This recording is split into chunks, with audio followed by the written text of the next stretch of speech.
So hello guys, welcome back to my YouTube channel MGM career institute. जैसे कि आप सबको पता है, हम एक सीरीज को यहाँ कवर कर रहे हैं जिसका नाम है सेमेस्टर रिकैप सीरीज।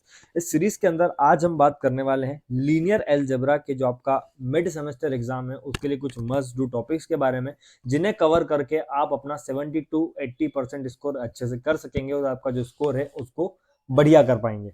चलिए, तो हम सबसे पहले बात करते हैं यूनिट 3 के बारे में। यूनिट 3 की अगर मैं बात करता हूँ बेटा, तो सबसे पहले आपको बता दूं कि इसमें एक टॉपिक आता है ईगन वैल्यूज और ईगन वेक्टर फाइंड करने का। तो उससे भी आपके एग्जाम में क्वेश्चन बनने की प्रोबेबिलिटी होती है।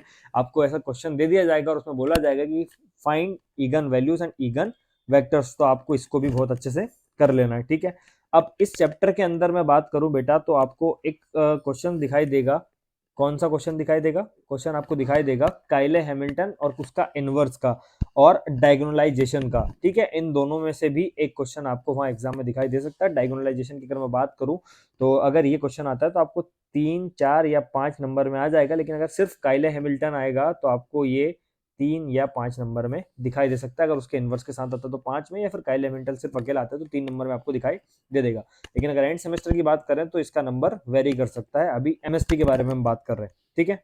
चलिए, अब हम बात करते हैं यूनिट 4 के बारे में। यूनिट 4 में आपको सबसे पहले आग बंद करके दो टॉपिक्स को अच्छे से याद कर लेना है। एक तो डी मॉर्गन स्लो और उसका प्रूफ आपको याद कर लेना है। और दूसरी बात, इस चैप्टर के अंदर आपको क्या याद रखना है? इक्विवेलेंस रिलेशन विद एग्जांपल आपको प्रूफ करना याद होना चाहिए।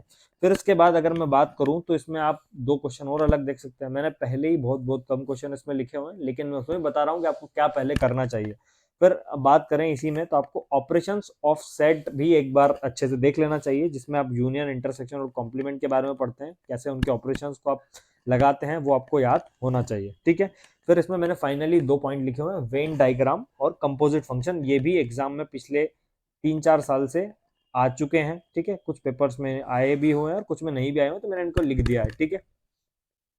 अब बात करते हैं यूनिट 5 के बारे में। यूनिट 5 में अगर आप देखेंगे तो आपको सबसे पहली बात, एक इंपॉर्टेंट चीज है कि आप चैप्टर है आपका वेक्टर स्पेस का। तो वेक्टर स्पेस में आपको सबसे पहले उसका इंट्रोडक्शन, ठीक है, उसकी डेफिनेशन वगैरह याद होनी चाहिए। उसके साथ साथ जो उसमें एक बड़ा क्वेश्चन बनता है न्यूमेरिकल के तौर पे, वो आता है लीनियरली डिपेंडेंट और इंडिपेंडेंट वेक्टर का न्यूमेरिकल होता है, ठीक है। तो आप इसको अच्छे से एक बार देख लें। मुझे पता है बहुत सारे बच्चों को सबसे ज्यादा डाउट यूनिट 5 में होगा, क्योंकि थोड़ी सी थ्योरेटिकल यूनिट है, समझ नहीं आता है क्या करना है। तो मैं बता देता हूं आपको कि लीनियरली डिपेंडेंट और इंडिपेंडेंट वेक्टर के न्यूमेरिकल आपको ध्यान से कर लेना है।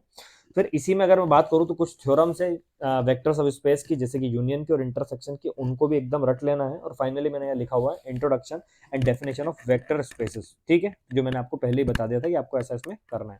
तो अब तक हमने बात कर ली किसके बारे में? लीनियर अलजेब्रा की यूनिट 3, 4, 5 के बारे में। एक बार फिर बता रहा हूँ कि आपको इतना तो करना ही है। जरूरी नहीं कि पूरा इसी में से आएगा, लेकिन इतना आपको करना है। इनकी प्रोबेबिलिटी बहुत ज्यादा होती है एग्जाम में। प्रीवियस ईयर के जो पेपर्स हैं उनको अगर आप देखें तो आपको इनके क्वेश्चन कहीं ना कहीं दिखाई देंगे। तो उम्मीद करता हूँ आप इसे अच्छे से करेंगे और आपका जो स्कोर है वो बहुत बढ़िया होगा। तो अगर आपने अभी तक चैनल को सब्सक्राइब किया तो सब्सक्राइब कर दें और अपने दोस्तों को इसके बारे में जरूर बताएं। बहुत सारे लोगों को अभी भी पता नहीं है, तो जब तक आप उन तक ये पहुंचाएंगे नहीं तो उनको कैसे पता चलेगा। तो उम्मीद करता हूँ आप उन्हें शेयर करेंगे और जिससे कि उसका बेनिफिट उनको भी मिल जाए। तब तक के लिए बने रहे चैनल पे। धन्यवाद।